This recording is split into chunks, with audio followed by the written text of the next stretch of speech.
Continuamos con este segundo encuentro bíblico, segundo encuentro de formación, donde vamos a hacer una pequeña recapitulación, un pequeño repaso de lo que vimos en el encuentro pasado, que fue el tema de la revelación. Ustedes no se preocupen que este encuentro bíblico se parece a una suerte de rompecabezas. ¿Qué quiero decir con una suerte de rompecabezas? Que uno va ensamblando las piezas y a veces, por ejemplo, cuando hablamos de la revelación, ustedes hay cosas que no van a entender del todo. Bueno, es que están faltando otras piezas. Yo sé que cuando escribo en el pizarrón de este lado acá, ustedes me ven desaparecer a mí. Bueno, teníamos que hacer opciones. Para que el pizarrón se vea más grande, tengo que plantarme acá, en este lugar. Entonces, la revelación, decíamos, es Dios que se da a conocer. Eso es, ¿qué cosa es la revelación? Dios que se da a conocer. Si me dan un segundito, voy a correr un poquito la cámara.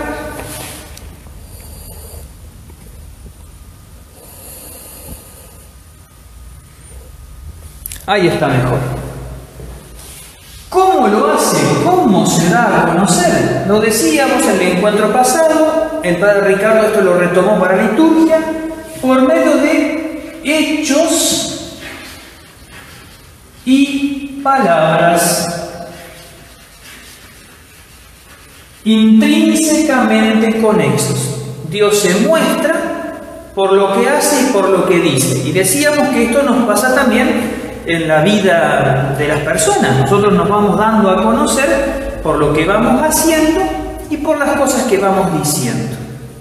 A veces las palabras clarifican los hechos y los hechos comprueban, corroboran, le dan peso a las palabras. Dios se da a conocer. ¿Cómo lo hace? Por hechos y palabras. ¿A quién? Al hombre, al ser humano. ¿Para qué? Porque quiere hacernos hijos suyos. Dios no quiere mostrar quién es Él simplemente por una inquietud intelectual. Quiero que sepan un montón de cosas, sino que la intención es una intención relacional. Dios quiere relacionarse con nosotros. Quiere que seamos que correspondamos como hijos a su llamado como Padre. Y por eso nos da a conocer quién es Él, cuánto nos quiere, quiénes somos nosotros. Entonces podríamos agregar que la revelación es alguien que se revela, cómo lo hace, a quién lo hace, para qué y qué revela. ¿Qué revela? ¿Qué cosa da a conocer? Bueno, Dios revela quién es Él, se da a conocer a sí mismo, quién es Dios, quién es el hombre, quién es el ser humano, qué cosa es el mundo o la creación. Voy a poner un ejemplo de cada cosa. Dios nos mostró que Él es Padre, Hijo y Espíritu Santo. Nos dio a conocer que somos criaturas hechas a imagen y semejanza de Dios. Nos dijo quién es el hombre, creado varón y mujer. Nos dio a conocer que el mundo está puesto al servicio del hombre para ayudarle. Esto es cosas que nos dio a conocer. Bueno, hasta aquí, más o menos en síntesis, lo que vimos el encuentro pasado. Ahora vamos a dar un pasito más. Y es esto. Yo les decía que Dios se da a conocer a través de hechos y palabras al hombre. Esto se concretó en una historia concreta. Dios se fue dando a conocer en una historia, una sucesión de hechos y palabras al ser humano, pero empezando concretamente por un pueblo y más concretamente por un hombre, Abraham. Lo que hoy vamos a ver entonces es la historia del pueblo de Israel. El proceso por el cual Dios se fue dando a conocer a nosotros. De la creación, formando un pueblo para que en ese pueblo naciera su hijo. Vamos a ver la historia del pueblo de Israel o también la historia del Antiguo Testamento. Muy bien. Básicamente, tengamos presente que cuando vamos a ver la historia del pueblo de Israel, estamos hablando más o menos de 1800 años antes de Cristo. Por esta razón ustedes van a ver que las fechas van a ir descendiendo, no avanzando. Es decir, vamos a ir teniendo, ¿no es cierto? Vamos a ir caminando cada vez más cerca del cero, por tanto las fechas van a ir en el descenso. A ver, tengo algún comentario que me dice... Perfecto. Bueno, yo voy a utilizar para esto como orientación, yo les decía que tengan en mano la Biblia del Libro del Pueblo de Dios, que es una versión argentina, preparada en Argentina, de las Sagradas Escrituras. Pero lo que voy a decir que está en esta Biblia, está en muchas otras Biblias. Casi todas las versiones católicas de la Biblia traen una cronología bíblica.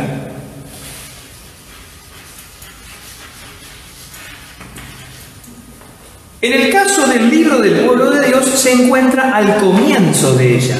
Apenas comenzamos, encontramos contenido, el orden del libro de la Biblia, una introducción a la Biblia, el libro de la Antigua Alianza, donde comienza el Antiguo Testamento, los libros del Antiguo, y entonces aparece esto que les voy a mostrar en pantalla para que ustedes puedan identificarlo en su Biblia, que dice así, ¿no? Cronología bíblica del Antiguo Testamento. Una larga línea hacia abajo de fechas. En mi mano derecha está acá, y al lado los distintos hechos de la historia del pueblo de Israel. Y con letras mayúsculas, voy a ver, espero que el zoom me esté tomando bien, nombres de libros de la Biblia, ¿no? Eso sé que no van a poder leer acá, naturalmente, pero sí van a poder identificarlo en su Biblia a esto. Esto que está en esta edición de la Biblia, casi todas las Biblias lo traen o al comienzo o al final. Y esto es muy importante. Lo que yo voy a hacer en este encuentro es una presentación global de esta cronología bíblica que nos va a ayudar a ubicarnos en las grandes etapas del pueblo de Israel en el Antiguo Testamento. Y repito, esto está en la Biblia del pueblo de Dios, pero en otras versiones católicas de la Biblia está seguramente esta cronología, como también algunos mapas, y esto ayuda a ubicarnos. Entonces, yo tomo como referencia las fechas que más o menos los estudiosos han unificado en el Antiguo Testamento. Entonces vamos a decir lo siguiente. Vamos a partir, voy a borrar 2 veces el pizarrón, después les voy a pasar unas imagencitas que les pueden servir como resumen. Una fase que la dejamos antes, ¿no? Acá tenemos, vamos a poner el 1800 antes de Cristo como la fecha en la que Dios llama a Abraham. Antes de esto está en la Biblia, no podemos datarlo tan fácilmente, están los hechos previos a Abraham, que están en el libro del Génesis, capítulo 1 al capítulo 11. ¿Y qué entra allí? La creación, el diluvio universal, el pecado original antes del diluvio universal, Caín que mata a Abel, los hechos previos a Abraham, hechos que tienen que ver con toda la historia de la humanidad, que no podemos datarlos tan precisamente, pero la Escritura refiere a realidades que son humanas como la creación, el pecado y el llamado de Dios a toda la humanidad. Cuando Dios crea al ser humano, quiere que todo el hombre sea hijo suyo, no solamente el pueblo de Israel. Pero tenemos la creación, la desobediencia del hombre, la promesa del Salvador. Acá eso podríamos ubicar acá al comienzo. Creación, el pecado del hombre y la promesa del Salvador. Yo les pido disculpas si aparezco cortado cuando escribo acá, pero tuvimos que optar para que el pizarrón sea más grande, recortar el petizo. Esta promesa, para que esa promesa se cumpla, Dios elige a un hombre que es Abraham. Entonces tenemos una primera etapa, que es la etapa de los patriarcas. ¿Dónde están? Abraham, Isaac y Jacob. Muchas veces escuchamos en la Biblia el Dios de Abraham, el Dios de Isaac y el Dios de Jacob. Esta etapa de los patriarcas va más o menos hasta el 1700. Vamos a hacer una pequeña esto pueden leerlo ustedes. Toman el libro del Génesis, del capítulo 12, y van leyendo y van viendo la historia de Abraham, que no podía tener hijos, que tuvo a Ismael con su criada Agar, después tiene con Sara su hijo Isaac, el hijo de la promesa. Dios le pide que lo sacrifique en el monte Moria, no Moria casal, en el monte Moria. Esto es un texto que se lee en la vigilia pascual. Después Isaac tiene dos hijos, que eran Esaú y Jacob. Jacob era el menor, la madre lo quería más, era el dilecto de la madre, y con una artimaña de la madre consigue que el padre bendiga a Jacob, que era el segundo hijo. En realidad debería haber bendecido al mayor, pero cosas que pasan en la historia. Y entonces, los enfrentamientos entre Jacob y Esaú, y Jacob tiene 12 hijos. Diríamos, nosotros no tenía televisión. Y estos 12 hijos son los nombres de las tribus de Israel. Todo este periodo son más o menos 100 y pico de años. Entre estos 12 hijos hay uno que es José. Era el menor de ellos, el dilecto de Jacob. Los hermanos le tenían envidia y un día, por envidia, lo vendieron y entonces cayó en manos de unos comerciantes. O sea, lo vendieron y así vendido José llegó a Egipto como esclavo. El problema que lo vendieron, lo ponen de empleado en una casa, como trabajador. Putifar se llamaba el dueño de la casa, y la señora de este hombre le echó el ojo a José y lo quiso seducir a José. Y José dijo, no, es la señora de mi patrón. Entonces, como la mujer no consiguió seducirlo a José, lo acusó falsamente y lo meten preso a José. José, preso en Egipto, le adivina, le interpreta los sueños a dos presos que estaban ahí. Y pasado un tiempo, el faraón tiene un sueño que ve que salen 7 vacas gordas y después 7 vacas flacas que se la comen. De ahí viene esto de un año de vacas flacas, nace de ahí. 7 espigas robustas llegan al grano de trigo y luego 7 espigas frágiles que se las comen. Un sueño que él no podía entender. Y le dijeron, che, hay un tal José que está allá en la cárcel que te canta la justa con los sueños. Lo llaman y entonces José le dice, son 7 años de prosperidad y luego habrá 7 años de sequía. En esos 7 años de prosperidad tenés que acumular mucho grano. Bueno, lo ponen como el número 2 del reino. Y así José, que había sido vendido por sus hermanos como esclavo, termina siendo el número 2 de Egipto. La sequía afectó a todos, también a estos, a Jacob y a sus hijos, que fueron a comprar grano acá. Y cuando van a comprar grano se lo encuentran a José, pero no sabían que era José. Y José, en vez de tomar revancha, los recibe y le dice: vénganse conmigo, acá hay lugar para todos. Los perdona. Y así llegan a Egipto José, sus hermanos y Jacob. Y así llega el pueblo de Israel a Egipto. Ahí termina el libro del Génesis.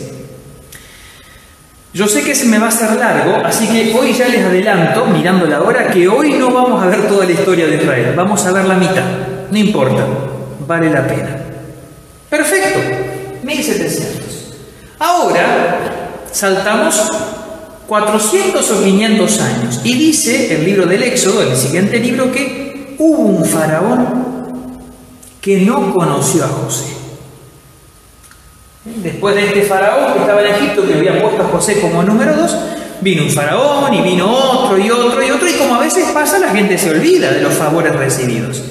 Hubo un faraón que se olvidó, que no conoció a José y que sometió a los israelitas a dura servidumbre.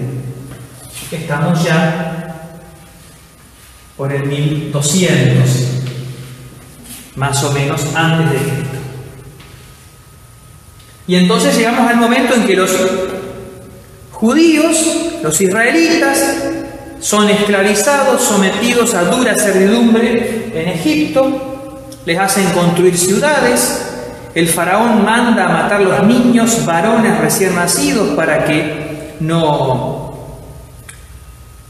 pueblo no se vuelva poderoso con las armas, porque los que tomaban las armas eran los varones. Moisés se salva, esa historia ya la conocemos.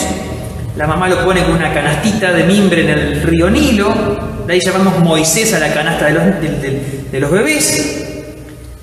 La hija del faraón se va a bañar y lo encuentra, entonces lo cría como hijo propio. Y Moisés se cría otra vez cerca del poder, parecido a lo de José con el faraón de Egipto, Moisés. Pero Moisés nunca olvidó que era hijo del pueblo de Israel. Y entonces en un momento determinado ve que están lastimando a un israelita, lo están azotando y él reacciona, mata al egipcio, lo entierra en la arena, pero se da cuenta que la cosa va a correr y él tiene que huir. Huye de Egipto, Moisés.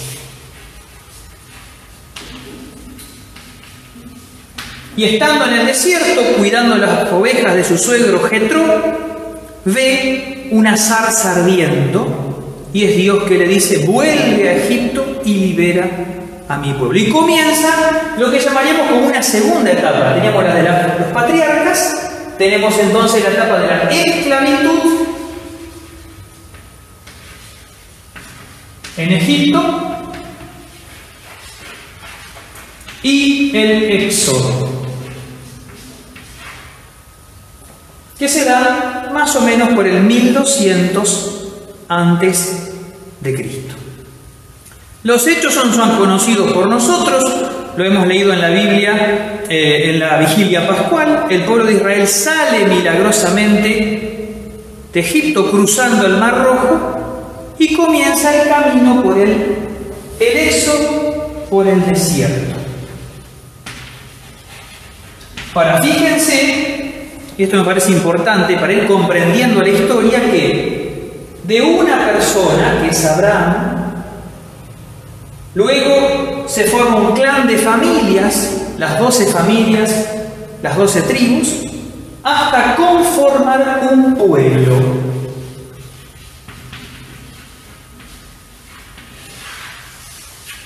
Un pueblo que sale de Egipto, cruzando milagrosamente el Mar Rojo, y que en el desierto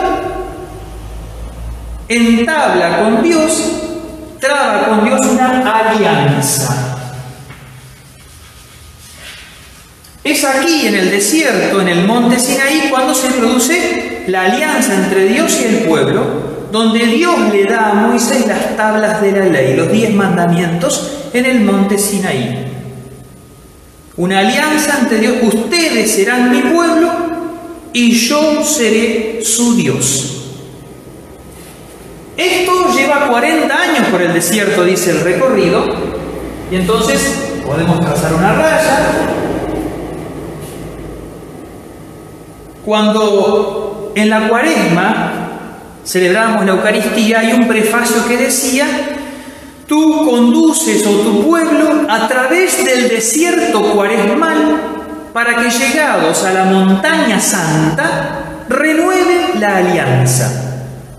¿Vieron? La Cuaresma eran 40 días preparando el corazón para renovar las 9 promesas bautismales. Esos 40 días de Cuaresma hacen referencia a los 40 años en el desierto.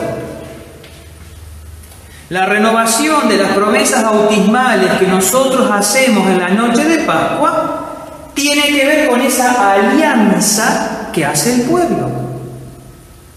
Por eso es importante conocer la historia del pueblo de Israel, porque si no, no entendemos qué carajo hacemos en la liturgia. Perdonen la palabra, carajo no es mala palabra, es la parte superior del mástil de un barco. Por eso muchas veces, por desconocimiento de la historia del pueblo judío, del pueblo de Israel, de que es nuestra historia, no entendemos por qué hacemos lo que hacemos. Lo que hacemos en la liturgia, lo que celebramos en la iglesia, tiene sentido cuando empezamos a conocer la historia. Cuando se dice sangre de la alianza nueva y eterna, es porque esta alianza, en esa alianza, Moisés roció con sangre de un cordero al pueblo, signo de la alianza. Bueno, el nuevo cordero, que es Cristo, traba una alianza que no se rompe nunca más. Disculpe que me ponga así un poco vehemente. Y tengo que tomar un mate, porque si no, ¿qué va a hacer? Tengo que mirar el reloj, porque si no me copo un poco. Bueno, el pueblo camina por el desierto y entonces llega a la tierra prometida, así conocida. Pero se encuentran que en la tierra prometida no era un terreno baldío, ¿sí? No es que llegaron y había un gran territorio, todo disponible, con un cartel que decía "Welcome", bienvenidos a la tierra prometida. No, había gente viviendo ahí, que era, no me sale el nombre, ya me va a salir. Eran pueblos que vivían ahí. Y cuando vieron llegar al pueblo de Israel, cruzando el Mar Rojo, no es que dijeron: "Oh, llega el pueblo de Dios, bienvenidos, adelante, tomad la tierra que vuestro Dios os ha prometido". No, eran ocupas, ¿sí? Eran intrusos. Y entonces, como eran ocupas y eran intrusos, se llamaron trifulcas, combates, peleas. Ese es el periodo que conocemos como periodo de los jueces. Un periodo que va más o menos hasta, ya les digo, el 1040 antes de Cristo. ¿Sí? Son más o menos unos 100 y picos de años, ¿no? Entonces, este periodo de los jueces es un periodo en el cual estas familias, estas 12 familias, eran tribus. Los descendientes de Judá, los descendientes de Isaacar, Efraín, Neftalí, Zabulón, eran los hijos de Jacob. Ahora, ¿te das cuenta que estos nombres que te estoy dando los escuchaste alguna vez? Tierra de Neftalí, tierra de Zabulón, camino del mar. Está en el Evangelio. ¿Por qué tierra de Neftalí, tierra de Zabulón? Neftalí y Zabulón eran 2 hijos de Jacob. Los descendientes de este Neftalí o de este Zabulón se han instalado en la zona del norte. Y esa zona es la tierra de Neftalí, la tierra de Zabulón. Bueno, cuando el pueblo de Israel llega, acá se dispersa en tribus. Vamos a usar la imagen argentina. Le pido perdón porque hay gente de otro país viendo, pero voy a usar imágenes que vamos a entender rápidamente. Algunos fueron al noroeste, diríamos en categorías argentinas, otros al noreste, otros al centro, la zona mediterránea, otros a la Patagonia. Se distribuyeron, se repartieron para tomar cada uno una tierra o un lugar donde vivir. Atención, el tamaño de la tierra de Jesús no es el tamaño de la tierra argentina. No hay esas extensiones. Es pequeñísima la geografía, el territorio de la tierra de Israel. Son muy cortas las distancias. En 100 kilómetros está todo de norte a sur y en 40, 50, 60 lo sumo de este a oeste. Es muy pequeña la distribución. Y entonces, ¿qué pasó? Se encontraron estas tribus dispersas que al intentar instalarse los sacaban como rata por los tirantes, los vencían. Y entonces, en ese contexto de lucha, aparecieron los jueces, analogables, comparables a los caudillos que conocimos en la historia argentina. Vieron que después de la independencia de 1810, fue el primer gobierno patrio, los triunviratos, la independencia argentina en 1816, el gobierno de Rivadavia, pero después hasta que nos unificamos en 1853 bajo una constitución y como una confederación, en ese interregnio que fue de 1820 a 1853, hubo caudillos. Voy a nombrar algunos: Estanislao López, José Gervasio Artigas, de nuestra hermana tierra uruguaya, Pancho Ramírez, Urquiza era una suerte de caudillo, eran líderes regionales. Eso eran los jueces. Y voy a nombrarte alguno de esos líderes regionales: Otoniel, Ahod, Samgar. Esto no te suena por ahora. Débora, ese suena. Gedeón, ese también suena. Abimelech puede que te suene. Tola no es tan sonante. Jair, Jefté, este un poquito más conocido. Ilsán, Elón, Abdón, y este que viene sí es conocido, Sansón.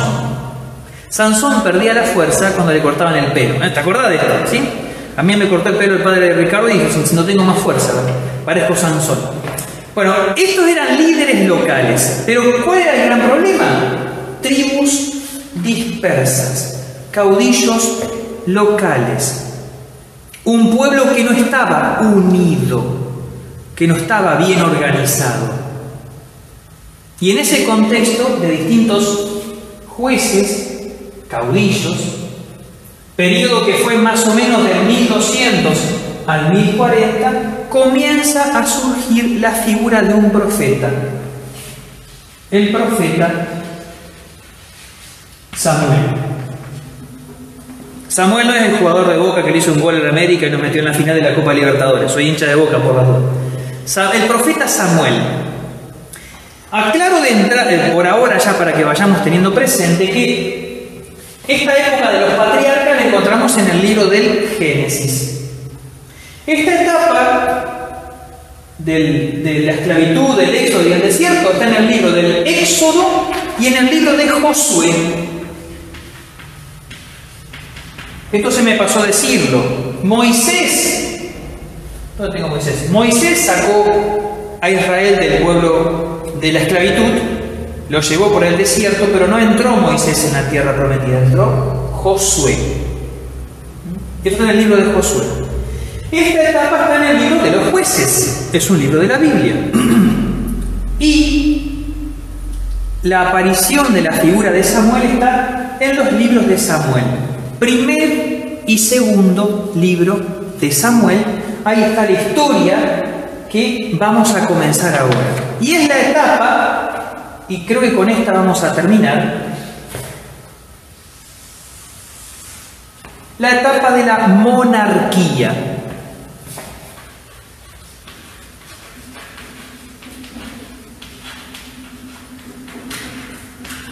Se me acabó el pizarrón.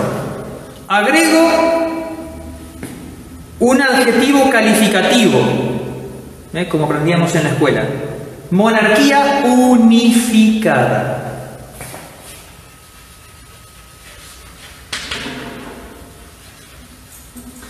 La monarquía unificada, este periodo, lo voy a buscar para no meter la pata y que después no me estén tirando la oreja con que dije cualquier verdura, como decimos acá en Argentina.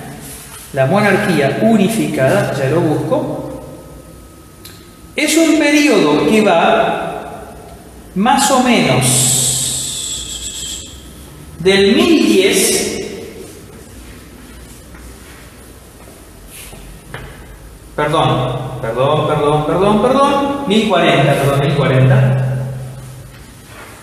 1040 hasta el 933. La monarquía unificada es el momento donde tenemos, diríamos, el esplendor del pueblo de Israel. Saúl, en primer lugar, David, en segundo lugar, y Salomón.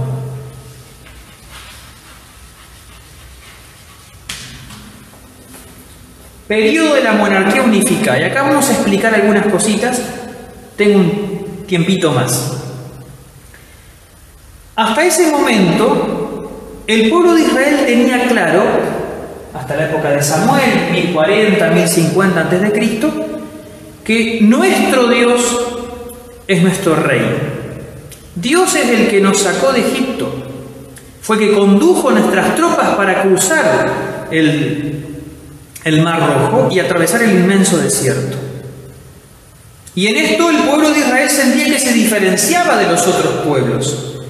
Cuando las tribus le dicen a Samuel, danos un rey, Samuel, que era profeta de Dios, le dice, muchacho, nosotros no somos así. Miren que un rey. Y entonces le empieza a enumerar el derecho del rey. Si tenemos un rey vamos a tener un problema. Les va a cobrar impuesto, les va a tomar los hijos varones para los ejércitos, les va a tomar parte de las cosechas y el ganado, les va a tomar las hijas para que estén al servicio de él. Piénsenlo. Igual insistieron y Dios le dijo a Samuel, bueno, ¿qué va a hacer? Aceptar. No queda otra, ¿no? Y entonces Samuel unge a Saúl como primer rey de Israel. El tema es que Saúl en algunas cosas no hizo lo que... Esto que les estoy contando está en el primer y segundo libro de Samuel. Saúl no hizo en todo lo que Dios quería, no hizo lo que es grato a los ojos de Dios, dice la Escritura, y entonces empezó a aparecer la figura de David. Y acá tenemos la historia de cómo David llega a ser rey. Hay dos tradiciones, una es que fue ungido, es decir, Samuel fue a la casa del papá de David, le pregunta por los hijos, y es un pasaje muy lindo porque dice, no nos sentaremos a comer hasta que unja el que vine a ungir. Entonces viene el más grande y Samuel dice, seguramente Dios tiene ante sus ojos al que va a ungir, ¿no? Porque era alto, grande, de buena presencia, fuerte, etc. No.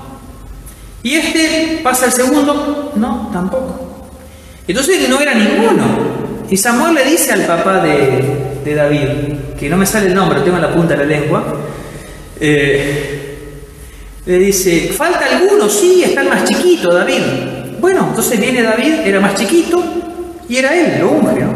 Está claro que para la historia sagrada la gente de baja estatura siempre es preferida de Dios, ¿no es cierto? Como es el caso del mío. Nada, es una broma. Y entonces Samuel lo unge a David. Pasado el tiempo hay un enfrentamiento entre el pueblo, entre el ejército de Saúl y los filisteos. Y entonces en ese enfrentamiento con los filisteos había un gigante que era Goliat. Esto seguro que te suena, ¿no es cierto? Y en este Goliat los desafiaba a todos. El que venga uno a pelear conmigo y ya está. Basta de enfrentamiento entre ejércitos, ¿no? Y el que gane, ganó. Y nadie se animaba. Entonces David, que fue a llevarle la vianda, parece, a los hermanos, escuchó esto y le dijo: yo voy a ir. Y dijeron: no, pero él es un hombre de guerra y vos sos chiquito. No, yo voy a ir. Le quisieron poner la armadura de Saúl, le quedaba muy grande. Y no, él fue solamente con una onda, no es con la gomera, con una onda con 5 piedras lisas, y lo mata a Goliat, lo vence. Y claro, todo aplaudiéndolo, ¿viste? Era como Maradona del Mundial del 86, más o menos. Acá me sueltan que es Jesé, el papá de David. Se me estaba escapando. Muchas gracias, Alicia. Y David vuelve victorioso, ¿no? Habían vencido a los filisteos. Y entonces cuando entraban en la ciudad, parece que lo esperaban en caravana, ¿no? Y la gente cantaba: Saúl ha matado a miles y David a decenas de miles. Y a Saúl le entró la envidia y empezó a perseguirlo. Lo persigue. David tiene que escapar de la corte de Saúl. Pasó de ser un soldado importante a ser perseguido, porque era la oposición, básicamente. A ver, la historia del pueblo de Israel tiene las mismas avatares de la vida política y de gobierno que otros pueblos. Entonces, esta persecución, porque este es un enemigo, porque es el de la oposición, porque puede sacarme el poder, etcétera. Hay un par de momentos muy simpáticos donde David tiene la chance de matarlo y no lo mata porque es el ungido del Señor. En un momento, claro, no había baño en aquella época. Saúl entra a una cueva a hacer sus necesidades y en la cueva estaba escondido David. Y bueno, tuvo la chance de matarlo ahí nomás. No lo hizo, le cortó un pedazo del manto, de la capa. Cuando salió afuera y estaba lejos, le dijo: hola, acá estoy yo, mirá, acá tengo un pedazo de tu capa, te podría haber matado, pero no te maté, no tengo nada contra vos. Y así, idas y vueltas, hasta que finalmente Saúl muere en una batalla y David se convierte automáticamente en el rey. En el rey de las tribus que estaban en la zona sur. Las tribus del norte le piden que sea su rey y entonces se unifica, reino unificado bajo el rey David. Es el momento de mayor esplendor de la historia del pueblo de Israel, el reino de David.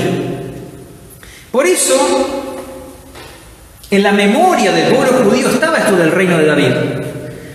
Y por eso en la última cena los apóstoles le preguntan: Señor, ¿es ahora cuando vas a restaurar el reino de David? Porque siempre estaban esperando y pensaban que Jesús era un Mesías político, incluso sus apóstoles. Era el recuerdo de aquel rey, ¿no? David era aquel rey que unificó a Israel, aquel rey que le dio su esplendor, aquel rey que mandó construir el templo. Aquel rey que dio culto a Dios, que trajo el arca, era el modelo. Por eso el Mesías iba a ser descendiente de David. Cuando el ángel le dice a María, se sentará en el trono de David su padre, reinará sobre la casa de Jacob para siempre y su reino no tendrá fin. Esas expresiones del anuncio del ángel a María no se entienden sin todo esto. ¿Se dan cuenta por qué tenemos que conocer la historia del pueblo de Israel? Y en más de una ocasión, a veces en la catequesis decimos: no hace falta el Antiguo Testamento. Pero ¿cómo que no va a hacer falta? Es como no saber historia argentina, no entendemos qué miércoles somos. Entonces, David fue muy importante para la historia del pueblo de Israel, y es el ungido. La palabra ungido, esto es muy importante y casi termino, no termino todavía. La palabra ungido, que no la puse, en hebreo es Mashiach.